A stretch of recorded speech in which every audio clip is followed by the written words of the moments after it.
सत श्री अकाल दोस्तों, मेरा नाम है लखवीर सिंह ਤੇ ਤੁਸੀਂ ਦੇਖ ਰਹੇ ਹੋ 3D ਪੰਜਾਬੀ। ਇੱਥੇ ਆਪਾਂ ਗੱਲਾਂ ਕਰਦੇ ਹਾਂ ਇਮਾਰਤਾਂ ਦੇ ਬਾਰੇ ਤੇ ਉਹਨਾਂ ਦੇ ਬਾਰੇ ਲੈਂਦੇ ਹਾਂ ਕੁਝ ਤਕਨੀਕੀ ਜਾਣਕਾਰੀ। ਲਓ ਜੀ, ਫਿਰ ਨਵੀਂ ਇਨਫੋਰਮੇਸ਼ਨ ਜਾਣਨ ਦੇ ਲਈ ਵੀਡੀਓ ਨੂੰ ਅੱਗੇ ਦੇਖੋ। ਇਸ ਤੋਂ ਅੱਗੇ ਇਸ ਚੈਪਟਰ ਦੇ ਜਿਹੜੇ ਸੈਕਸ਼ਨ ਨੇ ਉਹਨਾਂ ਦੇ ਵਿੱਚ ਜ਼ਿਆਦਾ ਟੈਕਨੀਕਲ ਸਪੈਸੀਫਿਕੇਸ਼ਨਸ ਦਿੱਤੀਆਂ ਗਈਆਂ ਨੇ। ਇਸ ਕਰਕੇ ਉਹਨਾਂ ਸੈਕਸ਼ਨਸ ਨੂੰ ਹੁਣ ਆਪਾਂ ਜ਼ਿਆਦਾ ਡਿਟੇਲ ਦੇ ਵਿੱਚ ਨਹੀਂ ਪੜਾਂਗੇ। ਜਿਹੜੇ ਮੇਰੇ ਦੋਸਤ ਇਹਨਾਂ ਸੈਕਸ਼ਨਾਂ ਨੂੰ ਪੂਰੀ ਡਿਟੇਲ ਦੇ ਵਿੱਚ ਜਾਣਨਾ ਚਾਹੁੰਦੇ ਨੇ ਉਹ ਇਹਨਾਂ ਨੂੰ ਆਪ ਧਿਆਨ ਨਾਲ ਪੜ੍ਹ ਸਕਦੇ ਨੇ। 12.10 ਦੇ ਵਿੱਚ ਅੱਗੇ ਬੇਸਮੈਂਟਸ ਦੀ ਗੱਲ ਕੀਤੀ ਗਈ ਆ। 12.10.1 ਦੇ ਵਿੱਚ ਉਹਦੀਆਂ ਰਿਕੁਆਇਰਮੈਂਟਸ ਬਾਰੇ ਇਹਨਾਂ ਨੇ ਕਿਹਾ। ਪਹਿਲੇ ਪੁਆਇੰਟ ਦੇ ਵਿੱਚ ਇਹਨਾਂ ਨੇ ਇਹ ਕਿਹਾ ਹੋਇਆ ਵੀ ਜਿਹੜੀ ਬੇਸਮੈਂਟ ਦੀ ਐਕਸੈਸ ਆ ਉਹ ਮੇਨ ਜਾਂ ਫਿਰ ਅਲਟਰਨੇਟਿਵ ਸਟੇਅਰਕੇਸ ਤੋਂ ਹੋਣੀ ਚਾਹੀਦੀ ਆ ਤੇ ਇਹ ਦੱਸਿਆ ਗਿਆ ਵੀ ਉਹਦੀਆਂ ਕਿਸ ਤਰ੍ਹਾਂ ਦੀਆਂ ਰਿਕੁਆਇਰਮੈਂਟਸ ਹੋਣੀਆਂ ਚਾਹੀਦੀਆਂ ਨੇ। ਦੂਸਰੇ ਪੁਆਇੰਟ ਦੇ ਵਿੱਚ ਇਹਨਾਂ ਨੇ ਇਹ ਕਿਹਾ ਵੀ ਬੇਸਮੈਂਟ ਦੇ ਵਿੱਚ ਜਿਹੜਾ ਮੈਕਸਿਮਮ ਟਰੈਵਲ ਡਿਸਟੈਂਸ ਆ ਉਹ 15 ਮੀਟਰ ਹੋਣਾ ਚਾਹੀਦਾ ਤੇ ਜੇਕਰ ਡੈਡ ਐਂਡ ਹੋਵੇ ਤਾਂ 7.5 ਮੀਟਰ ਹੋਣਾ ਚਾਹੀਦਾ। ਜਿਹੜੀ ਬੇਸਮੈਂਟ ਆ ਉਹਦੇ ਵਿੱਚ ਕੰਪਾਰਟਮੈਂਟਸ ਬਣੇ ਹੋਣੇ ਚਾਹੀਦੇ ਨੇ ਜਿਨ੍ਹਾਂ ਦਾ ਘੱਟੋ ਘੱਟ ਸਾਈਜ਼ 50 ਸਕੁਅਰ ਮੀਟਰ ਤੇ ਵੱਧ ਤੋਂ ਵੱਧ ਸਾਈਜ਼ 500 ਸਕੁਅਰ ਮੀਟਰ ਹੋ ਸਕਦਾ। ਜਿਹੜੀ ਪਹਿਲੀ ਬੇਸਮੈਂਟ ਆ ਉਹਨੂੰ ਸਰਵਿਸ, ਪਾਰਕਿੰਗ ਜਾਂ ਫਿਰ ਹੋਰ ਸਰਵਿਸਿਜ਼ ਦੇ ਲਈ ਵਰਤਿਆ ਜਾ ਸਕਦਾ, ਪਰ ਜਿਹੜੀ ਲੋਅਰ ਬੇਸਮੈਂਟ ਆ ਉਹਨੂੰ ਸਿਰਫ ਪਾਰਕਿੰਗ ਵਾਸਤੇ ਹੀ ਵਰਤਿਆ ਜਾ ਸਕਦਾ। ਅੱਗੇ ਇਹਨਾਂ ਨੇ ਬੇਸਮੈਂਟਾਂ ਦੀ ਵੈਂਟੀਲੇਸ਼ਨ ਦੀ ਗੱਲ ਕੀਤੀ ਆ ਵੀ ਜਿਹੜੀਆਂ ਸਾਰੀਆਂ ਬੇਸਮੈਂਟਾਂ ਨੇ ਉਹ ਸੈਪਰੇਟਲੀ ਵੈਂਟੀਲੇਟਡ ਹੋਣੀਆਂ ਚਾਹੀਦੀਆਂ ਨੇ। ਉਹਨਾਂ ਦੇ ਵਿੱਚ ਡਕਟਾਂ ਵਗੈਰਾ ਕਿਵੇਂ ਦੇਣੀਆਂ ਨੇ, ਸਮੋਕ ਆਊਟਲੈਟਸ ਤੇ 에ਅਰ ਇਨਲੈਟਸ ਕਿਵੇਂ ਦੇਣੀਆਂ ਨੇ, ਉਹਨਾਂ ਬਾਰੇ ਡਿਟੇਲ 'ਚ ਚਰਚਾ ਕੀਤੀ ਗਈ ਹੈ। 6ਵੇਂ ਪੁਆਇੰਟ ਦੇ ਵਿੱਚ ਇਹਨਾਂ ਨੇ ਕਿਹਾ ਵੀ ਜਿਹੜੀਆਂ ਬੇਸਮੈਂਟ ਦੀਆਂ ਸਟੇਅਰਕੇਸ ਨੇ ਉਹ ਐਨਕਲੋਜ਼ਡ ਟਾਈਪ ਹੋਣੀਆਂ ਚਾਹੀਦੀਆਂ ਨੇ ਤੇ ਉਹਨਾਂ ਦੀ ਜਿਹੜੀ ਫਾਇਰ ਰੇਟਿੰਗ ਆ ਉਹ ਘੱਟੋ ਘੱਟ 2 ਘੰਟੇ ਦੀ ਹੋਣੀ ਚਾਹੀਦੀ ਆ। ਉਹ ਪੈਰਾਫੇਰੀ ਤੇ ਪ੍ਰੋਵਾਈਡ ਕੀਤੀਆਂ ਜਾਣੀਆਂ ਚਾਹੀਦੀਆਂ ਨੇ ਤੇ ਉਹਨਾਂ ਦੇ ਵਿੱਚ ਹੋਰ ਕੀ ਰਿਕੁਆਇਰਮੈਂਟਸ ਹੋਣੀਆਂ ਚਾਹੀਦੀਆਂ ਨੇ ਉਹ ਇਸ ਪੁਆਇੰਟ ਦੇ ਵਿੱਚ ਡਿਸਕਸ ਕੀਤੀਆਂ ਗਈਆਂ ਨੇ। 7ਵੇਂ ਪੁਆਇੰਟ ਦੇ ਵਿੱਚ ਇਹਨਾਂ ਨੇ ਕਿਹਾ ਵੀ ਜਿਹੜੀਆਂ ਬੇਸਮੈਂਟਸ ਨੇ ਉਹਨਾਂ ਦੇ ਵਿੱਚ ਜਿਹੜੀ 에ਅਰ ਇਨਲੈਟ ਆ ਉਹ ਤਾਂ ਕਾਮਨ ਹੋ ਸਕਦੀ ਆ, ਪਰ ਜਿਹੜੀ ਸਮੋਕ ਆਊਟਲੈਟ ਆ ਉਹ ਵੱਖਰੀ ਹੋਣੀ ਚਾਹੀਦੀ ਆ ਤੇ ਉਹਦੇ ਬਾਰੇ ਕੀ ਡਿਟੇਲਸ ਨੇ ਉਹ ਵੀ ਇਸ ਪੁਆਇੰਟ ਦੇ ਵਿੱਚ ਡਿਸਕਸ ਕੀਤੀਆਂ ਗਈਆਂ ਨੇ। 8ਵੇਂ ਪੁਆਇੰਟ ਦੇ ਵਿੱਚ ਇਹਨਾਂ ਨੇ ਮਕੈਨੀਕਲ ਐਕਸਟ੍ਰੈਕਟਰਸ ਬਾਰੇ ਗੱਲ ਕੀਤੀ ਆ, ਮਤਲਬ ਧੂਆਂ ਨੂੰ ਕੱਢਣ ਵਾਸਤੇ ਜਿਹੜੇ ਪੱਖੇ ਵਗੈਰਾ ਲਾਉਣੇ ਨੇ ਉਹਨਾਂ ਦੀ ਕੀ ਡਿਟੇਲ ਹੋਣੀ ਚਾਹੀਦੀ ਆ ਉਹਦੇ ਬਾਰੇ ਇਹਨਾਂ ਨੇ ਡਿਸਕਸ ਕੀਤਾ। ਅਗਲੇ ਪੁਆਇੰਟ ਦੇ ਵਿੱਚ ਇਹਨਾਂ ਨੇ ਇਹ ਕਿਹਾ ਵੀ ਜਿਹੜੇ ਮਕੈਨੀਕਲ ਐਕਸਟ੍ਰੈਕਟਰਸ ਨੇ ਉਹਨਾਂ ਦੇ ਵਾਸਤੇ ਅਲਟਰਨੇਟਿਵ ਪਾਵਰ ਸਪਲਾਈ ਹੋਣੀ ਚਾਹੀਦੀ ਹੈ। 10ਵੇਂ ਪੁਆਇੰਟ ਦੇ ਵਿੱਚ ਇਹਨਾਂ ਨੇ ਇਹ ਕਿਹਾ ਵੀ ਜਿਹੜੀਆਂ ਵੈਂਟੀਲੇਟਿੰਗ ਡਕਟਸ ਨੇ ਉਹ ਬ੍ਰਿਕ ਜਾਂ ਫਿਰ RCC ਦੀਆਂ ਬਣੀਆਂ ਹੋਣੀਆਂ ਚਾਹੀਦੀਆਂ ਨੇ ਤੇ ਜਿੱਥੋਂ ਉਹ ਕਿਤੇ ਇਲੈਕਟ੍ਰੀਕਲ ਸਵਿਚ ਬੋਰਡਸ ਵਗੈਰਾ ਨੂੰ ਕ੍ਰਾਸ ਕਰਦੀਆਂ ਨੇ ਉੱਥੇ ਫਾਇਰ ਡੈਂਪਰਸ ਜ਼ਰੂਰ ਦਿੱਤੇ ਹੋਣੇ ਚਾਹੀਦੇ ਨੇ। ਅੱਗੇ ਇਹਨਾਂ ਨੇ ਕਿਹਾ ਵੀ ਬੇਸਮੈਂਟ ਦੇ ਵਿੱਚ ਜਿਹੜੀਆਂ ਗੈਸ ਵਾਲੀਆਂ ਕਿਚਨਾਂ ਨੇ ਉਹ ਨਹੀਂ ਹੋ ਸਕਦੀਆਂ। ਜੇ ਅਸੀਂ ਬੇਸਮੈਂਟ ਤੋਂ ਕਿਸੇ ਉੱਪਰ ਵਾਲੇ ਫਲੋਰ ਦੇ ਵਿੱਚ ਕੋਈ ਕੱਟ ਆਊਟ ਦੇਣਾ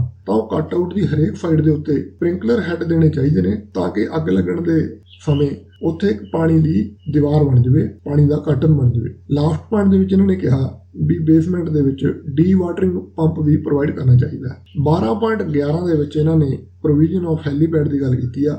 ਇਹ ਕਹਿੰਦੇ ਸਾਰੀਆਂ ਹਾਈ ਰਾਈਜ਼ ਬਿਲਡਿੰਗਾਂ ਜਿਨ੍ਹਾਂ ਦੀ ਹਾਈਟ 200 ਮੀਟਰ ਤੋਂ ਵੱਧ ਆ ਉੱਥੇ ਹੈਲੀਪੈਡ ਦੀ ਪ੍ਰੋਵੀਜ਼ਨ ਹੋਣੀ ਚਾਹੀਦੀ ਹੈ।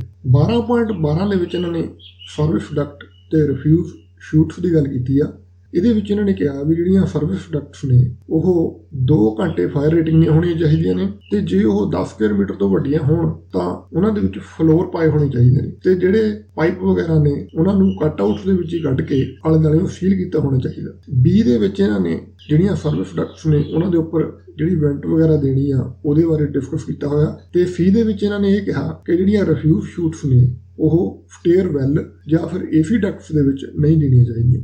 12.13 ਦੇ ਵਿੱਚ ਇਹਨਾਂ ਨੇ ਇਲੈਕਟ੍ਰੀਕਲ ਸਰਵਿਸਿਜ਼ ਦੀ ਗੱਲ ਕੀਤੀ ਆ। ਇਹਦੇ ਵਿੱਚ ਇਹਨਾਂ ਨੇ ਕਿਹਾ ਵੀ ਸਾਨੂੰ ਇਲੈਕਟ੍ਰੀਕਲ ਸਰਵਿਸਿਜ਼ ਦੇ ਲਈ ਵੱਖਰੀਆਂ ਡਕਟਸ ਦੇਣੀਆਂ ਚਾਹੀਦੀਆਂ ਨੇ ਜਿਹੜੀਆਂ ਕਿ ਨਾਨ ਕਮਰਸ਼ੀਏਬਲ ਮਟੀਰੀਅਲ ਦੀਆਂ ਬਣੀਆਂ ਹੋਈਆਂ ਹੋਣ। Water mains, telephone wire, intercom lines, gas pipe ਜਾਂ ਫਿਰ ਜਿਹੜੀਆਂ ਹੋਰ ਸਰਵਿਸਿਜ਼ ਨੇ ਉਹ ਇਲੈਕਟ੍ਰੀਕਲ ਕੇਬਲਸ ਵਾਲੀਆਂ ਡਕਟਾਂ ਵਿੱਚ ਨਹੀਂ ਹੋਣੀਆਂ ਚਾਹੀਦੀਆਂ। Water pump, lift, staircase, corridor lighting ਅਤੇ ਜਿਹੜੇ ਪ੍ਰੈਸ਼ਰਿੰਗ ਸਿਸਟਮ ਦੇ ਲਈ ਬਲੋਅਰਸ ਨੇ ਉਹਨਾਂ ਸਾਰਿਆਂ ਦੇ ਲਈ ਵੱਖਰੇ ਕੰਡੂਟਸ ਪਾ ਕੇ ਜਾਣੀ ਕਿ ਪਲਾਸਟਿਕ ਦੇ ਪਾਈਪ ਪਾ ਕੇ ਸਾਨੂੰ ਥੱਲਿਓਂ ਹੀ ਮੇਨ ਸਰਕਟ ਤੋਂ ਤਾਰਾਂ ਲੈ ਕੇ ਜਾਣੀਆਂ ਚਾਹੀਦੀਆਂ ਨੇ। ਜਿਹੜੇ ਇੰਸਪੈਕਸ਼ਨ ਪੈਨਲਸ ਨੇ ਉਹਨਾਂ ਦੇ ਜਿਹੜੇ ਡੋਰ ਨੇ ਉਹ 에ਅਰ ਟਾਈਟ ਹੋਣੇ ਚਾਹੀਦੇ ਨੇ ਤੇ ਫਾਇਰ ਰੈਜ਼ਿਸਟੈਂਟ ਮਟੀਰੀਅਲ ਦੇ ਬਣੇ ਹੋਣੇ ਚਾਹੀਦੇ ਨੇ ਜਿਨ੍ਹਾਂ ਦੀ ਘੱਟੋ ਘੱਟ ਫਾਇਰ ਰੈਜ਼ਿਸਟੈਂਸ 1 ਘੰਟੇ ਦੀ ਹੋਵੇ। ਇਹਦੇ ਵਿੱਚ ਇਹਨਾਂ ਨੇ ਫਾਲਸ ਸੀਲਿੰਗ ਦੇ ਵਿੱਚ ਜਿਹੜੀ ਇਲੈਕਟ੍ਰੀਕਲ ਸਪਲਾਈ ਦੀਆਂ ਤਾਰਾਂ ਵਗੈਰਾ ਆਪਾਂ ਨੇ ਦੇਣੀਆਂ ਨੇ ਉਹਨਾਂ ਬਾਰੇ ਡਿਟੇਲ 'ਚ ਗੱਲ ਕੀਤੀ ਆ। F ਦੇ ਵਿੱਚ ਇਹਨਾਂ ਨੇ ਇਹ ਕਿਹਾ ਵੀ ਗਰਾਊਂਡ ਫਲੋਰ ਦੇ ਉੱਪਰ ਸਾਨੂੰ ਇੱਕ ਸਰਵਿਸ ਰੂਮ ਦੇਣਾ ਚਾਹੀਦਾ ਜਿੱਥੋਂ ਸਾਰੀ ਬਿਜਲੀ ਨੂੰ ਬੰਦ ਕੀਤਾ ਜਾ ਸਕੇ ਤੇ ਉਹਦੀਆਂ ਕੀ ਡਿਟੇਲਸ ਹੋਣੀਆਂ ਚਾਹੀਦੀਆਂ ਉਹਦੇ ਬਾਰੇ ਗੱਲ ਕੀਤੀ ਹੈ। G ਪੁਆਇੰਟ ਦੇ ਵਿੱਚ ਇਹਨਾਂ ਨੇ ਮਿਨੀਏਚਰ ਸਰਕਟ ਬ੍ਰੇਕਰ ਜਾਣੀ ਕਿ MCB ਅਤੇ ਅਰਥ ਲੀਕੇਜ ਸਰਕਟ ਬ੍ਰੇਕਰ ELCB ਦੇਣ ਬਾਰੇ ਗੱਲ ਕੀਤੀ ਹੈ। 12.14 ਦੇ ਵਿੱਚ ਇਹਨਾਂ ਨੇ ਸਟੇਅਰਕੇਸ ਐਂਡ ਕੋਰੀਡੋਰ ਲਾਈਟਸ ਬਾਰੇ ਕਿਹਾ।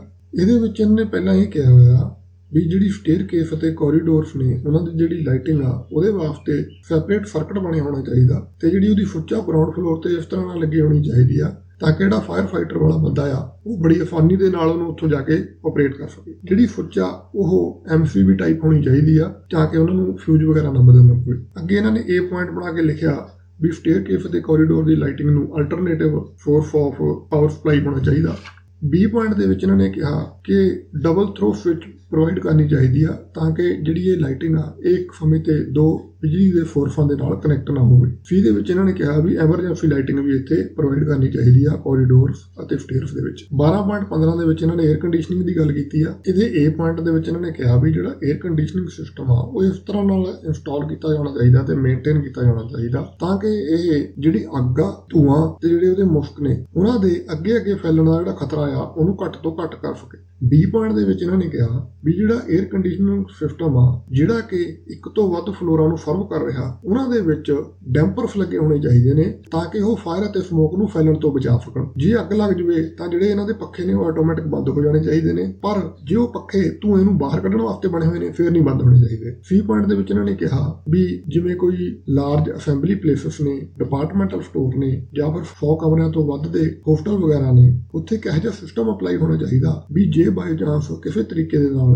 ਜਿਹੜਾ 에ਅਰ ਕੰਡੀਸ਼ਨਿੰਗ ਸਿਸਟਮ ਆ ਉਹਦੇ ਵਿੱਚ ਧੂਆਂ ਵਗੈਰਾ ਵੜ ਜਵੇ ਅਤੇ ਜਿਹੜੇ ਬਾਕੀ ਹੀਟ ਡਿਟੈਕਟਿੰਗ ਦੇ ਸਿਸਟਮ ਨੇ ਉਹ ਹੀਟ ਨੂੰ ਡਿਟੈਕਟ ਨਾ ਕਰ ਪਾਉਣ ਤਾਂ ਵੀ ਜਿਹੜਾ ਧੂਆਂ ਆ ਉਹ ਡਿਟੈਕਟ ਕੀਤਾ ਜਾ ਸਕਦਾ। ਅੱਗੇ 12.15.1 ਦੇ ਵਿੱਚ ਇਹਨਾਂ ਨੇ ਕਿਹਾ ਜਿਹੜਾ 에ਅਰ ਕੰਡੀਸ਼ਨਿੰਗ ਸਿਸਟਮ ਆ ਉਹ ਥੱਲੇ ਦਿੱਤੀਆਂ ਹੋਈਆਂ ਗੱਲਾਂ ਨੂੰ ਫੋਲੋ ਕਰਦਾ ਹੋਇਆ ਚਾਹੀਦਾ। ਇਹਦੇ ਵਿੱਚ ਇਹਨਾਂ ਨੇ ਕਿਹਾ ਵੀ ਜਿਹੜੇ ਐਸਕੇਪ ਰੂਟ ਨੇ ਜਿਵੇਂ ਕਿ ਸਟੇਅਰਕੇਸ, ਕਾਮਨ ਕੋਰੀਡੋਰ ਜਾਂ ਲਿਫਟ ਲੌਬੀਜ਼ ਉਹਨਾਂ ਨੂੰ ਰਿਟਰਨ 에ਅਰ ਦੇ ਪੈਸੇਜ ਦੇ ਤੌਰ ਤੇ ਨਹੀਂ ਵਰਤਿਆ ਜਾਣਾ ਚਾਹੀਦਾ। ਜਿਹੜੀ ਡਕਟਿੰਗ ਆ ਉਹ BIF 655/1963 ਦੇ ਅਨੁਸਾਰ ਹੋਣੀ ਚਾਹੀਦੀ ਆ। ਜਿੱਥੇ ਡਕਟਾਂ ਫਾਇਰ ਵਾਲਸ ਨੂੰ ਕ੍ਰਾਸ ਕਰਦੀਆਂ ਨੇ ਉੱਥੇ ਉਹ ਪ੍ਰੋਪਰਲੀ ਫੀਲਡ ਹੋਣੀਆਂ ਚਾਹੀਦੀਆਂ ਨੇ ਫਾਇਰ ਰਿਫਟਿੰਗ ਮਟੀਰੀਅਲ ਦੇ ਨਾਲ। ਫਾਲਸ ਸੀਲਿੰਗਾਂ ਦਾ ਜਿਹੜਾ ਉੱਪਰਲਾ ਸਪੇਸ ਆ ਉਹਦੀ ਜਗ੍ਹਾ ਤੇ ਮੈਟੈਲਿਕ ਡਕਟਸ ਯੂਜ਼ ਕਰਨੀਆਂ ਚਾਹੀਦੀਆਂ ਨੇ ਰਿਟਰਨ 에ਅਰ ਵਾਸਤੇ। ਡਕਟਾਂ ਨੂੰ ਇਨਸੂਲੇਟ ਕਰਨ ਵਾਸਤੇ ਜਿਹੜਾ ਮਟੀਰੀਅਲ ਆ ਉਹ ਫਾਇਰ ਰੈਜ਼ਿਸਟੈਂਟ ਹੋਣਾ ਚਾਹੀਦਾ। 750 ਸਕੁਅਰ ਮੀਟਰ ਤੋਂ ਵੱਡੇ ਜਿਹੜੇ ਇੰਡੀਵਿਜੂਅਲ ਫਲੋਰਸ ਨੇ ਉਹਨਾਂ ਨੂੰ ਫਾਇਰ ਵਾਲਸ ਦੇ ਨਾਲ ਸੈਪਰੇਟ ਕੀਤਾ ਜਾਣਾ ਚਾਹੀਦਾ। G ਪੁਆਇੰਟ ਦੇ ਵਿੱਚ ਇਹਨਾਂ ਨੇ ਦੱਸਿਆ ਵੀ ਜਿਹੜੀਆਂ ਡਕਟਾਂ ਇੱਕ ਤੋਂ ਵੱਧ ਫਲੋਰਾਂ ਨੂੰ ਸਰਵ ਕਰਦੀਆਂ ਨੇ ਉਹਨਾਂ ਦੇ ਵਿੱਚ ਕੀ ਅਰੇਂਜਮੈਂਟਸ ਹੋਣੀਆਂ ਚਾਹੀਦੀਆਂ ਨੇ। H ਦੇ ਵਿੱਚ ਇਹਨਾਂ ਨੇ ਕਿਹਾ ਵੀ 24 ਮੀਟਰ ਤੋਂ ਵੱਧ ਹਾਈਟ ਵਾਲੀਆਂ ਜਿਹੜੀਆਂ ਬਿਲਡਿੰਗਾਂ ਨੇ ਉਹਨਾਂ ਦੇ ਵਿੱਚ ਨਾਨ ਵੈਂਟੀਲੇਟਡ ਲੌਬੀਜ਼ ਤੇ ਕੋਰੀਡੋਰਸ ਨੂੰ ਸਮੋਕ ਐਕਸਟ੍ਰੈਕਸ਼ਨ ਸ਼ਾਫਟ ਪ੍ਰੋਵਾਈਡ ਕਰਨੀ ਚਾਹੀਦੀ ਆ। 12.15.2 ਦੇ ਵਿੱਚ ਇਹਨਾਂ ਨੇ ਫਾਇਰ ਡੈਂਪਰਸ ਦੀ ਗੱਲ ਕੀਤੀ ਆ। ਇਹ ਕਹਿੰਦੇ ਵੀ ਫਾਇਰ ਡੈਂਪਰਸ ਸਾਨੂੰ ਕਿੱਥੇ ਪ੍ਰੋਵਾਈਡ ਕਰਨੇ ਚਾਹੀਦੇ ਨੇ। ਇਹ ਕਹਿੰਦੇ ਵੀ ਫਾਇਰ ਸੈਪਰੇਸ਼ਨ ਵਾਲਸ ਦੇ ਵਿੱਚ ਉੱਥੇ ਜਿੱਥੇ ਜਿਹੜੀਆਂ ਡਕਟਾਂ ਨੇ ਉਹ ਸੈਂਟਰਲ ਵਰਟੀਕਲ ਸ਼ਾਫਟ ਦੇ ਵਿੱਚ ਐਂਟਰ ਕਰਦੀਆਂ ਨੇ, ਜਿੱਥੇ ਡਕਟਾਂ ਫਲੋਰਾਂ ਦੇ ਥਰੂ ਪਾਸ ਕਰਦੀਆਂ ਨੇ ਅਤੇ ਹਰੇਕ ਫਲੋਰ ਦੇ ਉੱਤੇ ਜਿਹੜੀ ਇਨਲੈਟ 에ਅਰ ਆ ਉਹ ਡਕਟ ਦੇ ਵਿੱਚ ਜਿੱਥੋਂ ਦਾਖਲ ਹੁੰਦੀ ਆ ਉੱਥੇ ਸਾਨੂੰ ਫਾਇਰ ਡੈਂਪਰਸ ਦੇਣੇ ਚਾਹੀਦੇ ਨੇ। ਜਿਹੜੇ ਫਾਇਰ ਡੈਂਪਰਸ ਨੇ ਇਹ ਆਟੋਮੈਟਿਕਲੀ ਆਪਰੇਟ ਹੋਣੇ ਚਾਹੀਦੇ ਨੇ ਤੇ ਪੱਖਿਆਂ ਦੇ ਉੱਪਰ ਇਹਨਾਂ ਦਾ ਨਿਯੰਤਰਣ ਹੋਣਾ ਚਾਹੀਦਾ ਤੇ ਇਹ ਪੱਖਿਆਂ ਨੂੰ ਆਟੋਮੈਟਿਕਲੀ ਸਵਿਚ ਆਫ ਕਰ ਸਕਦੇ ਹੋਣੇ ਚਾਹੀਦੇ ਨੇ। ਮੈਨੂਅਲ ਆਪਰੇਸ਼ਨ ਵੀ ਪੋਸੀਬਲ ਹੋਣਾ ਚਾਹੀਦਾ। ਜਿੱਥੇ ਬਲੋਅਰਸ ਜਾਂ ਫਿਰ ਡਸਟ ਕੈਮੂਲੇਟਰਸ ਨੇ ਉੱਥੇ ਵੀ ਡੈਂਪਰਸ ਦੇਣੇ ਚਾਹੀਦੇ ਨੇ। 24 ਮੀਟਰ ਤੋਂ ਉੱਚੀਆਂ ਬਿਲਡਿੰਗਾਂ ਜਿਨ੍ਹਾਂ ਦੇ ਵਿੱਚ ਡਿਟੈਕਸ਼ਨ ਸਿਸਟਮ ਜਾਂ ਫਿਰ ਮੈਨੂਅਲ ਕੰਟਰੋਲ ਸਪ੍ਰਿੰਕਲਰ ਸਿਸਟਮ ਲੱਗਿਆ ਹੋਵੇ, ਸਮੋਕ ਹੀਟ ਡਿਟੈਕਸ਼ਨ ਸਿਸਟਮ ਲੱਗਿਆ ਹੋਵੇ, ਮੈਨੂਅਲ ਕੰਟਰੋਲ ਸਪ੍ਰਿੰਕਲਰ ਸਿਸਟਮ ਲੱਗਿਆ ਹੋਵੇ, ਉਹਨਾਂ ਦੇ ਵਿੱਚ ਵੀ ਡੈਂਪਰਸ ਦੇਣੇ ਚਾਹੀਦੇ ਨੇ। ਆਟੋਮੈਟਿਕ ਡੈਂਪਰਸ ਇਸ ਤਰ੍ਹਾਂ ਨਾਲ ਅਰੇਂਜ ਹੋਣੇ ਚਾਹੀਦੇ ਨੇ ਗ੍ਰੈਵਿਟੀ ਦੇ ਨਾਲ ਉਸ ਦਿਸ਼ਾ ਵਿੱਚ ਬੰਦ ਹੋਣ ਜਿਸ ਦਿਸ਼ਾ ਦੇ ਵਿੱਚ ਹਵਾ ਵਹਿ ਰਹੀ ਆ। ਫਿਊਜ਼ੇਬਲ ਲਿੰਕ ਦੇ ਨਾਲ ਕਲੋਜ਼ਲੀ ਟਾਈਟ ਰਹਿ ਸਕਣ ਉੱਥੇ। 12.16 ਦੇ ਵਿੱਚ ਇਹਨਾਂ ਨੇ ਬੋਇਲਰ ਰੂਮ ਦੀ ਗੱਲ ਕੀਤੀ ਆ। ਇਹ ਕਹਿੰਦੇ ਵੀ ਇੰਡੀਅਨ ਬੋਇਲਰ ਐਕਟ 2007 ਨੂੰ ਸਾਨੂੰ ਮੰਨਣਾ ਚਾਹੀਦਾ। A ਪੁਆਇੰਟ ਦੇ ਵਿੱਚ ਇਹਨਾਂ ਨੇ ਕਿਹਾ ਵੀ ਜਿਹੜਾ ਬੋਇਲਰ ਆ ਉਹ ਸਬ ਬੇਸਮੈਂਟ ਦੇ ਵਿੱਚ ਅਲਾਉਡ ਨਹੀਂ ਹੈਗਾ, ਪਰ ਜੇ ਐਸਕੇਪ ਰੂਟ ਤੋਂ ਦੂਰ ਹੋਵੇ ਤਾਂ ਦਿੱਤਾ ਜਾ ਸਕਦਾ। ਜਿਹੜਾ ਬੋਇਲਰ ਆ ਉਹ ਇਹੋ ਜਿਹੇ ਰੂਮ 'ਚ ਇੰਸਟਾਲ ਹੋਣਾ ਚਾਹੀਦਾ ਜਿਹਦੀ ਜਿਹੜੀ ਫਾਇਰ ਰੈਜ਼ਿਸਟੈਂਸ ਆ ਉਹ 4 ਘੰਟੇ ਦੀ ਹੋਵੇ ਤੇ ਇਹ ਬੇਸਮੈਂਟ ਦੀ ਪੈਰਾ ਫੇਰੀ ਤੇ ਹੋਵੇ। ਕੈਚ ਪਿਟਸ ਵੀ ਪ੍ਰੋਵਾਈਡ ਕਰਨੀਆਂ ਚਾਹੀਦੀਆਂ ਨੇ। ਜਿਹੜੀ ਇਸ ਕਮਰੇ ਦੀ ਐਂਟਰੀ ਆ ਉਹ 2 ਘੰਟੇ ਦੀ ਫਾਇਰ ਰੈਜ਼ਿਸਟੈਂਸ ਵਾਲੇ ਡੋਰ ਤੋਂ ਹੋਣੀ ਚਾਹੀਦੀ ਆ। ਜਿਹੜਾ ਬੋਇਲਰ ਰੂਮ ਆ ਉਹਦੇ ਵਿੱਚ ਫਰੈਸ਼ ਏਅਰ ਇਨਲੈਟ ਹੋਣੀ ਚਾਹੀਦੀ ਆ ਤੇ ਸਮੋਕ ਐਗਜ਼ੌਸਟ ਸਿਸਟਮ ਹੋਣਾ ਚਾਹੀਦਾ ਆ ਜਿਹੜਾ ਡਾਇਰੈਕਟਲੀ ਸਮੋਕ ਨੂੰ ਐਟਮੋਸਫੇਅਰ ਦੇ ਵਿੱਚ ਕੱਢ ਦੇਵੇ। ਜਿਹੜਾ ਫਰਨਸ ਆਇਲ ਟੈਂਕ ਆ ਜੇ ਉਹ ਬੋਇਲਰ ਰੂਮ ਦੇ ਨਾਲ ਦੇ ਕਮਰੇ ਦਿੱਤਾ ਗਿਆ ਤਾਂ ਜਿਹੜੀ ਵਿਚਾਲੇ ਵਾਲੀ ਕੰਧ ਆ ਉਹ 4 ਘੰਟੇ ਦੀ ਫਾਇਰ ਰੇਟਿੰਗ ਦੀ ਹੋਣੀ ਚਾਹੀਦੀ ਆ ਤੇ ਜਿਹੜਾ ਡੋਰ ਆ ਉਹ ਡਬਲ ਕੰਪੋਜ਼ਿਟ ਡੋਰ ਹੋਣਾ ਚਾਹੀਦਾ। ਇੱਕ ਦੇਲੀ ਵੀ ਪ੍ਰੋਵਾਈਡ ਕਰਨੀ ਚਾਹੀਦੀ ਆ ਤਾਂ ਕਿ ਇੱਥੋਂ ਤੇਲ ਰੁੜ ਕੇ ਬੋਇਲਰ ਰੂਮ ਵਿੱਚ ਨਾ ਜਾਵੇ। ਫੋਮ ਇਨਲੈਟਸ ਪ੍ਰੋਵਾਈਡ ਕਰਨੀਆਂ ਚਾਹੀਦੀਆਂ ਨੇ ਤਾਂ ਕਿ ਅੱਗ ਲੱਗਣ ਦੇ ਸਮੇਂ ਫੋਮ ਦੀ ਵਰਤੋਂ ਕੀਤੀ ਜਾ ਸਕੇ। 12.17 ਦੇ ਵਿੱਚ ਇਹਨਾਂ ਨੇ alternative source of electrical supply ਦੀ ਗੱਲ ਕੀਤੀ ਆ। ਇਹ ਕਹਿੰਦੇ ਵੀ ਸਟੇਅਰਕੇਸ ਤੇ ਕੋਰੀਡੋਰ ਦੀ lighting, lift detection system, fire pump, pressurization fans and blowers, public addressal system, exit sign, smoke extraction system, ਇਹਨਾਂ ਸਾਰਿਆਂ ਨੂੰ ਅਲਟਰਨੇਟਿਵ ਸੋਰਸ ਆਫ ਇਲੈਕਟ੍ਰਿਸਿਟੀ ਸਾਨੂੰ ਪ੍ਰੋਵਾਈਡ ਕਰਨਾ ਚਾਹੀਦਾ। ਜਿਹੜਾ ਜਨਰੇਟਰ ਆ ਉਹ ਇਹਨਾਂ ਸਾਰਿਆਂ ਦਾ ਲੋਡ ਚੱਕ ਸਕਦਾ ਹੋਵੇ। ਜੇ ਸਟੈਂਡ ਬਾਈ ਪੰਪ ਆ ਜਿਹੜਾ ਉਹ ਡੀਜ਼ਲ ਇੰਜਨ ਨਾਲ ਚੱਲਦਾ, ਫਿਰ ਉਤੋਂ ਉਹਨੂੰ ਜਨਰੇਟਰ ਤੋਂ ਸਪਲਾਈ ਦੇਣ ਦੀ ਲੋੜ ਨਹੀਂ ਹੈਗੀ, ਤੇ ਜਿਹੜਾ ਜਨਰੇਟਰ ਆ ਉਹ ਆਟੋਮੈਟਿਕ ਹੋਣਾ ਚਾਹੀਦਾ। ਅੱਗੇ 12.18 ਦੇ ਵਿੱਚ ਇਹਨਾਂ ਨੇ ਸੇਫਟੀ ਮੇਜਰਸ ਇਨ ਇਲੈਕਟ੍ਰੀਕਲ ਸਬਸਟੇਸ਼ਨਸ ਬਾਰੇ ਗੱਲ ਕੀਤੀ ਆ। ਇਹਨਾਂ ਨੇ ਇਹਦੇ ਵਿੱਚ ਲਗਭਗ 44 ਪੁਆਇੰਟ ਬਣਾ ਕੇ ਡਿਟੇਲ ਦੇ ਵਿੱਚ ਸਾਰਾ ਕੁਝ ਦੱਸਿਆ ਹੋਇਆ। ਜਿਹੜਾ ਮੇਰਾ ਦੋਸਤ ਇਹਦੇ ਬਾਰੇ ਡਿਟੇਲ 'ਚ ਜਾਣਨਾ ਚਾਹੁੰਦਾ ਉਹ ਇਸ ਸੈਕਸ਼ਨ ਨੂੰ ਧਿਆਨ ਨਾਲ ਪੜ੍ਹ ਸਕਦਾ। 12.19 ਦੇ ਵਿੱਚ ਇਹਨਾਂ ਨੇ ਫਾਇਰ ਪ੍ਰੋਟੈਕਸ਼ਨ ਰਿਕੁਆਇਰਮੈਂਟਸ ਦੀ ਗੱਲ ਕੀਤੀ ਆ। ਇਹਦੇ ਵਿੱਚ ਇਹਨਾਂ ਨੇ ਕਿਹਾ ਵੀ ਜਿਹੜੀਆਂ ਬਿਲਡਿੰਗਾਂ ਨੇ ਉਹ NBC ਅਤੇ ਬਾਇਲਾਸ ਦੇ ਅਨੁਸਾਰ ਪਲਾਨ, ਡਿਜ਼ਾਈਨ ਅਤੇ ਕੰਸਟਰਕਟ ਕੀਤੀਆਂ ਜਾਣੀਆਂ ਚਾਹੀਦੀਆਂ ਨੇ ਤਾਂ ਕਿ ਉਹ ਫਾਇਰ ਸੇਫਟੀ ਨੂੰ ਇਨਸ਼ੋਰ ਕਰ ਸਕਣ। 12.19.1 ਦੇ ਵਿੱਚ ਇਹਨਾਂ ਨੇ first aid, fixed fire fighting, fire detection system ਅਤੇ ਅਦਰ ਫੈਸਿਲਿਟੀਜ਼ ਦੀ ਗੱਲ ਕੀਤੀ ਆ। ਇਹਦੇ ਵਿੱਚ ਇਹਨਾਂ ਨੇ 23 ਫਾਇਰ ਸੇਫਟੀ ਅਰੇਂਜਮੈਂਟਸ ਬਾਰੇ ਦੱਸਿਆ ਹੋਇਆ, ਉਹ ਆਪਾਂ ਪੜਾਂਗੇ। Access, wet riser, downcomer, hose reel, automatic sprinkler system, yard hydrant, UG tank with draft connection, terrace tank, fire pump, terrace pump, first aid fire fighting appliances, auto detection system, manual operated electrical fire alarm system, PA system with talkback facility, emergency lights, auto DG set, illuminated exit sign, means of escape, compartmentation, MCB, ELCB, fireman switch in lift, hose box with delivery, hose and branch, pipe refuse area। ਅੱਗੇ 12.19.1.1 ਦੇ ਵਿੱਚ ਇਹਨਾਂ ਨੇ ਕੁਝ notes ਦਿੱਤੇ ਹੋਏ ਨੇ, ਜਿਨ੍ਹਾਂ ਦੇ ਵਿੱਚ ਇਹਨਾਂ ਨੇ ਉੱਪਰ ਦਿੱਤੀਆਂ ਅਰੇਂਜਮੈਂਟਸ ਦੀਆਂ ਸਪੈਸੀਫਿਕੇਸ਼ਨਸ ਬਾਰੇ ਡਿਟੇਲ ਦੇ ਵਿੱਚ ਗੱਲ ਕੀਤੀ ਆ। ਇਹਦੇ ਵਿੱਚ ਇਹਨਾਂ ਨੇ ਹੋਜ਼ ਰੀਲ, ਪੰਪ ਅਤੇ ਪਾਈਪਾਂ ਦੇ ਜਿਹੜੀਆਂ ਸਪੈਸੀਫਿਕੇਸ਼ਨਾਂ ਨੇ ਉਹ ਕਿਵੇਂ ਦੀਆਂ ਹੋਣੀਆਂ ਚਾਹੀਦੀਆਂ ਨੇ ਉਹਦੇ ਬਾਰੇ ਡਿਟੇਲ ਦੇ ਵਿੱਚ ਗੱਲ ਕੀਤੀ ਹੋਈ ਆ। 12.20 ਦੇ ਵਿੱਚ ਇਹਨਾਂ ਨੇ ਸਟੈਟਿਕ ਵਾਟਰ ਸਟੋਰੇਜ ਟੈਂਕ ਦੀ ਗੱਲ ਕੀਤੀ ਆ। ਇਹਦੇ ਵਿੱਚ ਇਹਨਾਂ ਨੇ ਦੱਸਿਆ ਵੀ ਫਾਇਰ ਫਾਈਟਿੰਗ ਦੇ ਪਰਪਸ ਦੇ ਲਈ ਸਾਨੂੰ ਇੱਕ ਸਟੈਟਿਕ ਵਾਟਰ ਸਟੋਰੇਜ ਟੈਂਕ ਦੇਣਾ ਚਾਹੀਦਾ ਤੇ ਉਹਦੀਆਂ ਕੀ ਸਪੈਸੀਫਿਕੇਸ਼ਨਸ ਨੇ ਤੇ ਉਹਦੀ ਕਿੰਨੀ ਕਪੈਸਿਟੀ ਹੋਣੀ ਚਾਹੀਦੀ ਆ। ਇਹ ਸਾਰਾ ਕੁਝ ਇਹ ਪੁਆਇੰਟ ਦੇ ਵਿੱਚ ਡਿਸਕਸ ਕੀਤਾ ਗਿਆ। 20 ਦੇ ਵਿੱਚ ਇਹਨਾਂ ਨੇ ਇਹ ਕਿਹਾ ਵੀ ਜਿਹੜਾ ਡੋਮੈਸਟਿਕ ਟੈਂਕ ਆ ਉਹਦੇ ਵਿੱਚ ਸਿਰਫ ਫਾਇਰ ਟੈਂਕ ਦੀ ਜਿਹੜੀ ਓਵਰਫਲੋ ਆ ਉੱਥੋਂ ਹੀ ਪਾਣੀ ਜਾਣਾ ਚਾਹੀਦਾ। C ਪੁਆਇੰਟ ਦੇ ਵਿੱਚ ਇਹਨਾਂ ਨੇ ਇਹ ਕਿਹਾ ਹੋਇਆ ਜਿਹੜਾ ਸਟੈਟਿਕ ਵਾਟਰ ਸਟੋਰੇਜ ਟੈਂਕ ਆ ਉਹਦੇ ਵਿੱਚ ਫਾਇਰ ਬ੍ਰਿਗੇਡ ਦੀ ਕਲੈਕਸ਼ਨ ਦੇ ਵਾਸਤੇ ਬ੍ਰਾਂਚਿੰਗ ਹੋਣੀ ਚਾਹੀਦੀ ਆ ਤੇ ਉਹਦੀਆਂ ਕੀ ਸਪੈਸੀਫਿਕੇਸ਼ਨਸ ਹੋਣੀਆਂ ਚਾਹੀਦੀਆਂ ਨੇ ਉਹ ਵੀ ਇਹਦੇ ਵਿੱਚ ਦੱਸੀਆਂ ਗਈਆਂ ਨੇ। 12.21 ਦੇ ਵਿੱਚ ਇਹਨਾਂ ਨੇ ਆਟੋਮੈਟਿਕ ਸਪ੍ਰਿੰਕਲਰਸ ਦੀ ਗੱਲ ਕੀਤੀ ਆ। ਇਹਦੇ ਵਿੱਚ ਇਹਨਾਂ ਨੇ ਕਿਹਾ ਵੀ ਸਾਨੂੰ ਕਿੱਥੇ ਜਿਹੜੇ ਆਟੋਮੈਟਿਕ ਸਪ੍ਰਿੰਕਲਰਸ ਨੇ ਉਹ ਦੇਣੇ ਚਾਹੀਦੇ ਨੇ। 45 ਮੀਟਰ ਅਤੇ ਉਸ ਤੋਂ ਵੱਧ ਦੀ ਗਰੁੱਪ ਹਾਊਸਿੰਗ ਅਤੇ ਬਾਕੀ ਦੀਆਂ ਸਾਰੀਆਂ ਬਿਲਡਿੰਗਾਂ ਜਿਨ੍ਹਾਂ ਦੀ ਹਾਈਟ 24 ਮੀਟਰ ਜਾਂ ਉਸ ਤੋਂ ਵੱਧ ਆ। ਜਿਹੜੇ ਹੋਟੈਲਸ ਦਾ built up area 1000 square metre ਤੋਂ ਵੱਧ ਆ ਤੇ ਉਹਨਾਂ ਦੇ ਵਿੱਚ ਬੇਸਮੈਂਟ ਵੀ ਆ, ਚਾਹੇ ਉਹਨਾਂ ਦੀ ਹਾਈਟ 15 ਮੀਟਰ ਤੋਂ ਘੱਟ ਹੋਵੇ, ਉੱਥੇ ਵੀ ਸਾਨੂੰ ਇਹ ਪ੍ਰੋਵਾਈਡ ਕਰਨੇ ਚਾਹੀਦੇ ਨੇ। ਸਾਰੀਆਂ ਹੋਟਲ, ਮਰਚੈਂਟਾਈਲ ਇੰਸਟੀਟਿਊਸ਼ਨ ਬਿਲਡਿੰਗਾਂ ਜਿਨ੍ਹਾਂ ਦੀ ਹਾਈਟ 15 ਮੀਟਰ ਜਾਂ ਉਸ ਤੋਂ ਵੱਧ ਆ, ਮਰਚੈਂਟਾਈਲ ਬਿਲਡਿੰਗਾਂ ਜਿਨ੍ਹਾਂ ਦੇ ਵਿੱਚ ਇੱਕ ਤੋਂ ਵੱਧ ਬੇਸਮੈਂਟ ਆ, ਭਾਵੇਂ ਉਹ 15 ਮੀਟਰ ਤੋਂ ਘੱਟ ਹਾਈਟ ਦੀਆਂ ਹੋਣ ਤੇ 750 ਸਕੁਅਰ ਮੀਟਰ ਤੋਂ ਘੱਟ ਏਰੀਆ ਦੀਆਂ ਹੋਣ। ਅੰਡਰਗਰਾਊਂਡ ਸ਼ਾਪਿੰਗ ਕੰਪਲੈਕਸਾਂ ਦੇ ਵਿੱਚ, ਅੰਡਰਗਰਾਊਂਡ ਕਾਰ ਸਕੂਟਰ ਪਾਰਕਿੰਗ ਜਾਂ ਫਿਰ ਐਨਕਲੋਜ਼ਡ ਪਾਰਕਿੰਗ ਦੇ ਵਿੱਚ, ਕੋਈ ਵੀ ਬੇਸਮੈਂਟ ਜਿਹਦਾ ਏਰੀਆ 200 ਸਕੁਅਰ ਮੀਟਰ ਤੋਂ ਵੱਧ ਆ ਉਹਦੇ ਵਿੱਚ, ਕੋਈ ਵੀ ਸਪੈਸ਼ਲ ਹਜ਼ਾਰਡਸ ਬਿਲਡਿੰਗ ਆ ਜਿਹੜੀ ਫਾਇਰ ਆਫੀਸਰ ਦੇ ਦੁਆਰਾ ਕਹੀ ਗਈ ਆ ਉਹਦੇ ਵਿੱਚ। ਫਿਰ ਇਹਨਾਂ ਨੇ ਦੱਸਿਆ 24 ਮੀਟਰ ਤੋਂ ਉੱਚੀਆਂ ਜਿਹੜੀਆਂ ਬਿਲਡਿੰਗਾਂ ਨੇ ਜਿਨ੍ਹਾਂ ਦੇ ਵਿੱਚ ਆਟੋਮੈਟਿਕ ਸਪ੍ਰਿੰਕਲਰ ਸਿਸਟਮ ਦੀ ਲੋੜ ਨਹੀਂ ਹੈਗੀ, ਜੇ ਅਸੀਂ ਉਹਨਾਂ ਦੇ ਵਿੱਚ ਫਿਰ ਵੀ ਸਪ੍ਰਿੰਕਲਰ ਸਿਸਟਮ ਦਿੰਦੇ ਆ ਤਾਂ ਸਾਨੂੰ ਦੋ ਰਾਹਤਾਂ ਮਿਲਣਗੀਆਂ। ਇੱਕ ਤਾਂ ਸਾਨੂੰ ਉੱਥੇ automatic heat smoke detection system ਲਾਉਣ ਦੀ ਲੋੜ ਨਹੀਂ ਹੈਗੀ। ਦੂਜਾ ਜਿਹੜਾ ਉੱਥੇ ਫਾਇਰ ਐਕਸਟਿੰਗੁਇਸ਼ਰਸ ਲੱਗੇ ਹੋਏ ਨੇ ਉਹਨਾਂ ਦੀ ਜਿਹੜੀ ਗਿਣਤੀ ਆ ਉਹ ਅੱਧੀ ਕੀਤੀ ਜਾ ਸਕਦੀ ਆ। 12.22 ਦੇ ਵਿੱਚ ਇਹਨਾਂ ਨੇ fixed carbon dioxide, foam, DCO water spray extinguishing system ਦੀ ਗੱਲ ਕੀਤੀ ਆ। ਇਹਦੇ ਵਿੱਚ ਇਹਨਾਂ ਨੇ ਕਿਹਾ ਵੀ ਚੀਫ ਫਾਇਰ ਆਫੀਸਰ ਦੁਆਰਾ ਜਿੱਥੇ ਜ਼ਰੂਰੀ ਸਮਝਿਆ ਜਾਵੇ ਉਹਨਾਂ ਜਗ੍ਹਾ ਦੇ ਉੱਤੇ ਰੈਲੇਵੈਂਟ ਸਪੈਸੀਫਿਕੇਸ਼ਨਸ ਦੇ ਅਨੁਸਾਰ ਫਿਕਸਡ ਐਕਸਟਿੰਗੁਇਸ਼ਿੰਗ ਇੰਸਟਾਲੇਸ਼ਨਸ ਪ੍ਰੋਵਾਈਡ ਕਰਨੀ ਚਾਹੀਦੀਆਂ ਨੇ। 12.23 ਦੇ ਵਿੱਚ ਇਹਨਾਂ ਨੇ ਫਾਇਰ ਅਲਾਰਮ ਸਿਸਟਮ ਦੀ ਗੱਲ ਕੀਤੀ ਆ। ਇਹਦੇ ਵਿੱਚ ਇਹਨਾਂ ਨੇ ਕਿਹਾ ਕਿ 24 ਮੀਟਰ ਤੋਂ ਉੱਚੀਆਂ ਸਾਰੀਆਂ ਰੈਜ਼ੀਡੈਂਸ਼ੀਅਲ ਬਿਲਡਿੰਗਸ ਜਿਵੇਂ ਕਿ ਡਵੈਲਿੰਗ ਹਾਊਸਸ, ਬੋਰਡਿੰਗ ਹਾਊਸਸ ਤੇ ਹੋਟਲ ਤੇ ਹੋਸਟਲਸ ਅਤੇ ਬਾਕੀ ਸਾਰੀਆਂ ਬਿਲਡਿੰਗਾਂ ਜਿਨ੍ਹਾਂ ਦੀ ਉਚਾਈ 15 ਮੀਟਰ ਜਾਂ ਉਸ ਤੋਂ ਉੱਚੀ ਆ ਉਹਨਾਂ ਦੇ ਵਿੱਚ ਫਾਇਰ ਅਲਾਰਮ ਸਿਸਟਮ ਜ਼ਰੂਰ ਹੋਣਾ ਚਾਹੀਦਾ। ਸਾਰੀਆਂ ਰੈਜ਼ੀਡੈਂਸ਼ੀਅਲ ਬਿਲਡਿੰਗਸ ਦੇ ਵਿੱਚ manually operating fire alarm system ਲੱਗਿਆ ਹੋਣਾ ਚਾਹੀਦਾ ਤੇ ਜਿਹੜੇ ਕਾਲ ਪੁਆਇੰਟਸ ਨੇ ਉਹ ਹਰੇਕ ਫਲੋਰ ਦੇ ਉੱਤੇ ਇੱਕ ਜਾਂ ਇੱਕ ਤੋਂ ਵੱਧ ਹੋਣੇ ਚਾਹੀਦੇ ਨੇ ਤੇ ਉਹਨਾਂ ਦੇ ਵਿੱਚ ਜਿਹੜਾ ਟਰੈਵਲ ਡਿਸਟੈਂਸ ਆ ਉਹ 22.5 ਮੀਟਰ ਤੋਂ ਵੱਧ ਨਹੀਂ ਹੋਣਾ ਚਾਹੀਦਾ। ਕਾਲ ਬਾਕਸ ਬ੍ਰੇਕ ਗਲਾਸ ਟਾਈਪ ਹੋਣੇ ਚਾਹੀਦੇ ਨੇ ਤੇ ਹੋਰ ਕੁਝ ਵੀ ਕੀਤੇ ਬਿਨਾਂ ਜਿਹੜੀ ਕਾਲ ਆ ਉਹ ਕੰਟਰੋਲ ਰੂਮ ਦੇ ਵਿੱਚ ਪਹੁੰਚ ਜਾਣੀ ਚਾਹੀਦੀ ਆ। ਇਸ ਸੈਕਸ਼ਨ ਦੇ ਅਗਲੇ ਪੁਆਇੰਟਾਂ ਦੇ ਵਿੱਚ ਵੀ ਕਾਲ ਪੁਆਇੰਟਸ ਕਿੱਥੇ ਲੱਗੇ ਹੋਣੇ ਚਾਹੀਦੇ ਨੇ ਤੇ ਉਹਨਾਂ ਦੀ ਕੀ ਸਪੈਸੀਫਿਕੇਸ਼ਨਸ ਹੋਣੀਆਂ ਚਾਹੀਦੀਆਂ ਨੇ ਇਸ ਦੇ ਬਾਰੇ ਗੱਲ ਕੀਤੀ ਗਈ ਆ।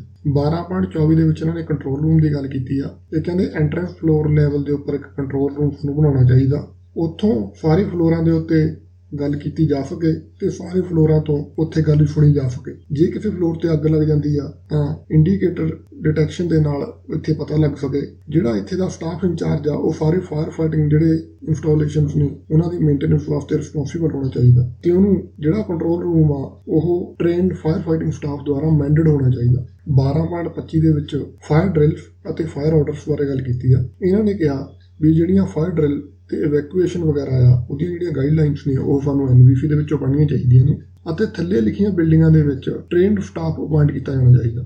ਉਹਨਾਂ ਸਾਰੀਆਂ ਬਿਲਡਿੰਗਾਂ ਦੇ ਵਿੱਚ ਜਿਹਦਾ ਜਿਹੜਾ ਫਲੋਰ ਏਰੀਆ ਉਹ 1000 ਸਕੁਅਰ ਮੀਟਰ ਤੋਂ ਵੱਧ ਆ ਤੇ ਜਿਹੜੀ ਉਹਨਾਂ ਦੀ ਹਾਈਟ ਆ ਉਹ 30 ਮੀਟਰ ਤੋਂ ਉੱਚੀ ਆ, ਗਰੁੱਪ ਹਾਊਸਿੰਗ ਅਤੇ ਅਪਾਰਟਮੈਂਟਸ ਨੂੰ ਛੱਡ ਕੇ ਸਾਰੇ 3 ਸਟਾਰ ਅਤੇ ਉਸ ਤੋਂ ਅਬਵ ਕੈਟਾਗਰੀ ਵਾਲੇ ਹੋਟਲ ਅਤੇ ਸਟਾਰ ਕੈਟਾਗਰੀ ਤੋਂ ਬਾਹਰ ਵਾਲੇ ਉਹ ਹੋਟਲ ਜਿਨ੍ਹਾਂ ਦੀ ਕਪੈਸਿਟੀ 150 ਬੈੱਡ ਦੀ ਆ ਅਤੇ ਜਿਨ੍ਹਾਂ ਦੀ ਹਾਈਟ 15 ਮੀਟਰ ਜਾਂ ਉਸ ਤੋਂ ਉੱਚੀ ਆ। 100 ਬੈੱਡਾਂ ਤੋਂ ਵੱਧ ਵਾਲੇ ਹਸਪੀਟਲ ਜਿਨ੍ਹਾਂ ਦੀ ਉਚਾਈ 15 ਮੀਟਰ ਜਾਂ ਉਸ ਤੋਂ ਵੱਧ ਦੀ ਹੋਵੇ। 1000 ਸਕੁਅਰ ਮੀਟਰ ਤੋਂ ਵੱਧ ਕਵਰਡ ਏਰੀਆ ਵਾਲੇ ਅੰਡਰਗਰਾਊਂਡ ਸ਼ਾਪਿੰਗ ਕੰਪਲੈਕਸ, ਸਾਰੀਆਂ ਹਾਈ ਹਜ਼ਾਰਡ ਇੰਡਸਟਰੀਜ਼ ਅਤੇ ਹੋਰ ਉਹ ਜਗ੍ਹਾਵਾਂ ਜਿੱਥੇ ਚੀਫ ਫਾਇਰ ਆਫੀਸਰ ਨੂੰ ਨੈਸੈਸਰੀ ਲੱਗੇ। ਲਾਈਟਿੰਗ ਪ੍ਰੋਟੈਕਸ਼ਨਸ ਵਾਰਨਿੰਗ ਲਾਈਟ ਵੀ ਸਾਨੂੰ ਪ੍ਰੋਵਾਈਡ ਕਰਨੀ ਚਾਹੀਦੀ ਆ ਤੇ ਇਲੈਕਟ੍ਰੀਕਲ ਡਿਪਾਰਟਮੈਂਟ ਦੁਆਰਾ ਵੀ ਉਹਨੂੰ ਚੈੱਕ ਕੀਤਾ ਜਾਣਾ ਚਾਹੀਦਾ।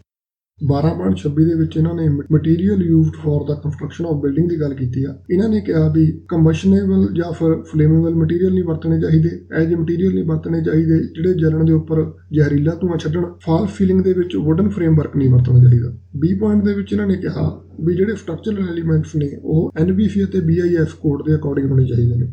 12.27 ਦੇ ਵਿੱਚ ਇਹਨਾਂ ਨੇ ਲਿਕੁਈਫਾਈਡ ਪੈਟਰੋਲੀਅਮ ਗੈਸ ਦੀ ਗੱਲ ਕੀਤੀ ਆ। ਇਹਦੇ ਵਿੱਚ ਇਹਨਾਂ ਨੇ ਕਿਹਾ ਵੀ ਹਾਈ ਰਾਈਜ਼ ਬਿਲਡਿੰਗ ਦੇ ਵਿੱਚ LPG ਨਹੀਂ ਯੂਜ਼ ਹੋਣੀ ਚਾਹੀਦੀ। ਰੈਜ਼ੀਡੈਂਸ਼ੀਅਲ, ਹੋਟਲ, ਹੋਸਟਲ, ਕਿਚਨ ਤੇ ਪੈਂਟਰੀ ਬਿਲਡਿੰਗਸ ਤੋਂ ਇਲਾਵਾ ਜਿਨ੍ਹਾਂ ਦੇ ਵਿੱਚ ਜਿਹੜੀ ਕਿਚਨ ਆ ਉਹ ਬਿਲਡਿੰਗ ਦੀ ਪੈਰਾਫੇਰੀ ਦੇ ਉੱਪਰ ਲੋਕੇਟ ਹੋਵੇ।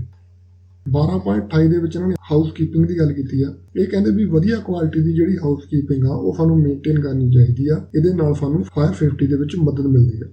12.28.1 ਦੇ ਵਿੱਚ ਇਹਨਾਂ ਨੇ ਇਹ ਕਿਹਾ ਹੋਇਆ ਵੀ ਗੁੱਡ ਹਾਊਸ ਕੀਪਿੰਗ ਦੇ ਵਿੱਚ ਸਾਨੂੰ ਕੀ ਕਰਨਾ ਚਾਹੀਦਾ। ਇਹਦੇ ਵਿੱਚ ਇਹਨਾਂ ਨੇ ਪੁਆਇੰਟ ਬਣਾ ਕੇ ਦੱਸਿਆ ਹੋਇਆ ਵੀ ਸਾਨੂੰ ਜਿਹੜੀ ਜਗ੍ਹਾ ਹੈ ਉਹਨੂੰ ਸਾਫ਼ ਸੁਥਰਾ ਰੱਖਣਾ ਚਾਹੀਦਾ, ਕੂੜੇ ਵਗੈਰਾ ਨੂੰ ਕਿਵੇਂ ਮੈਨੇਜ ਕਰਨਾ ਚਾਹੀਦਾ, ਟੁੱਟੀਆਂ ਫੁੱਟੀਆਂ ਚੀਜ਼ਾਂ ਨੂੰ ਰਿਪੇਅਰ ਕਰਨਾ ਚਾਹੀਦਾ, ਜਿਹੜੇ ਕਾਰ ਸਕੂਟਰ ਵਗੈਰਾ ਨੇ ਉਹਨਾਂ ਨੂੰ ਚੰਗੀ ਤਰ੍ਹਾਂ ਲਾਈਨਾਂ ਦੇ ਵਿੱਚ ਖੜਾਉਣਾ ਚਾਹੀਦਾ ਅਤੇ ਇਸ ਤਰ੍ਹਾਂ ਦੀਆਂ ਕੁਝ ਹੋਰ ਗੱਲਾਂ ਵੀ ਇਸ ਪੁਆਇੰਟ ਦੇ ਵਿੱਚ ਇਹਨਾਂ ਨੇ ਡਿਸਕਸ ਕੀਤੀਆਂ ਨੇ। 12.28.2 ਦੇ ਵਿੱਚ ਸਮੋਕਿੰਗ ਰਿਸਟ੍ਰਿਕਸ਼ਨਸ ਦੀ ਗੱਲ ਕੀਤੀ ਆ। ਇਹਨਾਂ ਨੇ ਕਿਹਾ ਵੀ ਬੇਸਮੈਂਟ ਅਤੇ ਹੋਰ ਸਾਰੀਆਂ ਜਗ੍ਹਾਵਾਂ ਦੇ ਉੱਤੇ ਜਿੱਥੇ ਜਲਣਯੋਗ ਮਟੀਰੀਅਲ ਵਰਤਾ ਗਿਆ ਹੈ ਉੱਥੇ ਨੋ ਸਮੋਕਿੰਗ ਦਾ ਫਾਈਨ ਸਾਨੂੰ ਲਾਉਣਾ ਚਾਹੀਦਾ, ਜਿਹੜਾ ਕਿ ਆਰਾਮ ਦੇ ਨਾਲ ਬੜੇ ਆਸਾਨੀ ਦੇ ਨਾਲ ਪੜ੍ਹਿਆ ਜਾ ਸਕੇ ਤੇ ਉਹਦੇ ਨਾਲ ਇੱਕ ਪਿਕਚਰ ਜੀ ਵੀ ਬਣਾ ਕੇ ਲਾਉਣੀ ਚਾਹੀਦੀ ਆ। 20 ਦੇ ਵਿੱਚ ਇਹਨਾਂ ਨੇ ਕਿਹਾ ਵੀ ਜਿਹੜੀਆਂ ਜਗ੍ਹਾਵਾਂ ਦੇ ਉੱਤੇ ਸਮੋਕਿੰਗ ਅਲਾਉਡ ਕਰਨੀ ਆ ਉੱਥੇ ਹਰੇਕ ਟੇਬਲ ਦੇ ਉੱਤੇ ਐਸ਼ਟਰੇ ਰੱਖਣੀ ਚਾਹੀਦੀ ਆ ਜਿਹਦੇ ਵਿੱਚ ਪਾਣੀ ਹੋਵੇ ਤੇ ਉਹ ਫੁੱਟੇਬਲ ਲੋਕੇਸ਼ਨਸ ਦੇ ਉੱਪਰ ਰੱਖਣੀਆਂ ਚਾਹੀਦੀਆਂ ਨੇ। ਜੇ ਇੰਨਾ ਨਾ ਕੀਤਾ ਜਾ ਸਕੇ ਤਾਂ ਉੱਥੇ ਹਰੇਕ ਕੰਪਾਰਟਮੈਂਟ ਦੇ ਵਿੱਚ ਇੱਕ ਬਕਟ ਰੱਖਣੀ ਚਾਹੀਦੀ ਆ ਜਿਹੜੀ ਅੱਧੀ ਪਾਣੀ ਨਾਲ ਭਰੀ ਹੋਵੇ ਤਾਂ ਕਿ ਲੋਕ ਜਿਹੜਾ ਸਿਗਰਟ ਵਗੈਰਾ ਆ ਜਾਂ ਫਿਰ ਜਿਹੜੀ ਮਾਚਿਸ ਵਗੈਰਾ ਆ ਉਹਨੂੰ ਉਹਦੇ ਵਿੱਚ ਸੁੱਟ ਸਕਣ।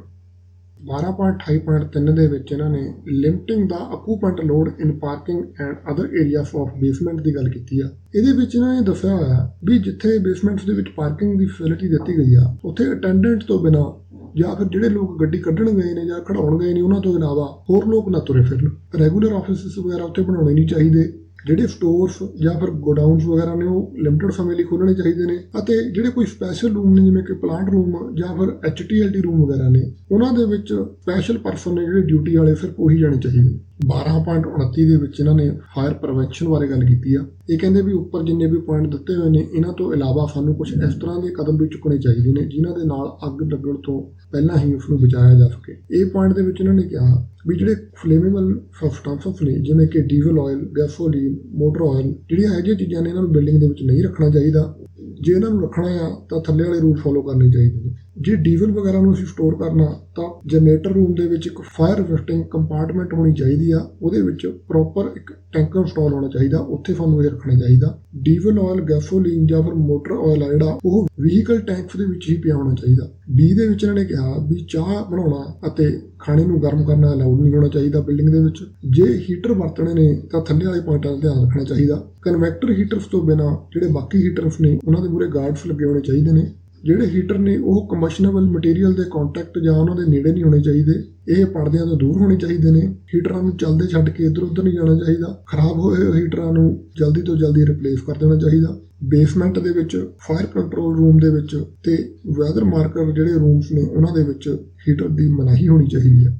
ਡੀ ਦੇ ਵਿੱਚ ਇਹਨਾਂ ਨੇ ਕਿਹਾ ਵੀ ਕੈਂਡਲਸ ਜਾਂ ਫਿਰ ਹੋਰ ਕੋਈ ਵੀ ਜਿਹਦੇ ਵਿੱਚ ਲਾਟ ਮੱਚਦੀ ਆ ਉਹ ਚੀਜ਼ ਸਾਨੂੰ ਵਰਤਣੀ ਨਹੀਂ ਚਾਹੀਦੀ। ਸਿਰਫ ਕਿਚਨ ਦੇ ਵਿੱਚ ਉਹਨੂੰ ਵਰਤਣਾ ਚਾਹੀਦਾ ਜਾਂ ਫਿਰ ਜਿਹੜੇ ਆਫਿਸ ਹੁੰਦੇ ਸੀ ਪੁਰਾਣੇ ਜਿੱਥੇ ਲੈਟਰਾਂ ਨੂੰ ਸੀਲ ਕਰਨ ਦੇ ਲਈ ਅੱਗ ਨੂੰ ਵਰਤਿਆ ਜਾਂਦਾ ਸੀ ਉੱਥੇ ਇਹਨਾਂ ਨੂੰ ਵਰਤਿਆ ਜਾ ਸਕਦਾ ਆ, ਪਰ ਉੱਥੇ ਫਿਰ ਬਹੁਤ ਐਕਸਟ੍ਰੀਮ ਕੇਅਰ ਰੱਖਣੀ ਚਾਹੀਦੀ ਆ। ਜਿਹੜੇ ਪੇਪਰ ਨੇ ਉਹਨਾਂ ਨੂੰ ਇਹਨਾਂ ਤੋਂ ਦੂਰ ਰੱਖਣਾ ਚਾਹੀਦਾ ਤਾਂ ਕਿ ਅੱਗ ਨਾ ਫੜ ਲੈਣ ਤੇ ਇਹ ਭੁਲੇਖੇ ਦੇ ਨਾਲ ਪੇਪਰਾਂ ਦੇ ਉੱਪਰ ਨਾ ਡਿੱਗ ਜਾਣ। ਜੇ ਇਹਨਾਂ ਦੀ ਲੋੜ ਨਾ ਹੋਵੇ ਤਾਂ ਇਹਨਾਂ ਨੂੰ ਨਾਲ ਦੀ ਨਾਲ ਹੀ ਬੁਝਾ ਦੇਣਾ ਚਾਹੀਦਾ। ਫਾਈਲ ਕੈਬਨਿਟਸ ਜਾਂ ਫਿਰ ਰੈਕਸ ਦੇ ਉੱਪਰ ਫਲੋਰੋਸੈਂਟ ਲਾਈਟਸ ਨਹੀਂ ਲਾਉਣੀਆਂ ਚਾਹੀਦੀਆਂ। ਜੇ ਲਾਉਣੀਆਂ ਹੀ ਪੈਣ ਤਾਂ ਫਿਰ ਉਨੇ ਸਮੇਂ ਲਈ ਹੀ ਮਚਾਉਣੀਆਂ ਚਾਹੀਦੀਆਂ ਨੇ ਜਦੋਂ ਇਹਨਾਂ ਦੀ ਬਹੁਤ ਲੋੜ ਹੋਵੇ। ਪੁਰਾਣਾ ਫਰਨੀਚਰ ਅਤੇ ਹੋਰ ਜਲਣਯੋਗ ਮਟੀਰੀਅਲ ਜਿਵੇਂ ਕਿ ਸਕ੍ਰੈਪ ਪੇਪਰ, ਰਗਸ ਵਗੈਰਾ ਬਿਲਡਿੰਗ ਦੇ ਵਿੱਚ ਸਟੋਰ ਕਰਨਾ ਅਲਾਉਡ ਨਹੀਂ ਹੋਣਾ ਚਾਹੀਦਾ।